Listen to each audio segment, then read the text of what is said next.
Hospital কর্তৃপক্ষের সহায়তায় এবং আমাদের বিজ্ঞ ম্যাজিস্ট্রেট মহোদয়ের উপস্থিতিতে আমরা আজকে এখানে একটি মোবাইল কোর্ট পরিচালনা করেছি, যেটার উদ্দেশ্য হচ্ছে দালাল চক্র চিহ্নিতকরণ এবং গ্রেফতার, তাৎক্ষণিক দৃষ্টান্তমূলক শাস্তি প্রদান, জনসচেতনতা বৃদ্ধি, স্বচ্ছ এবং রোগীবান্ধব পরিবেশ তৈরি।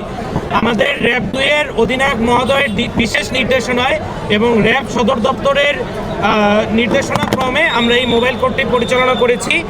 আমরা সকল জনগণকে আহ্বান জানাবো যে আপনারা দালাল চক্রের প্রলোভনে পা না দিয়ে সরাসরি হাসপাতাল প্রশাসনের মাধ্যমে আপনাদের সেবাটা নিশ্চিত করবেন।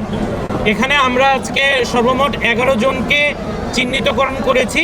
এ ব্যাপারে আমাদের পরবর্তী কার্যক্রমটা চলমান রয়েছে, যেটা পর্যায়ক্রমে আমাদের বিজ্ঞ ম্যাজিস্ট্রেট মহোদয় এবং আমাদের হসপিটালের যে ভারপ্রাপ্ত পরিচালক আছে ওনারা আপনাদেরকে ব্রিফ করবেন। ধন্যবাদ। আমি এখন বিজ্ঞ ম্যাজিস্ট্রেট মহোদয়কে একটু অনুরোধ করবো কিছু বলার জন্য।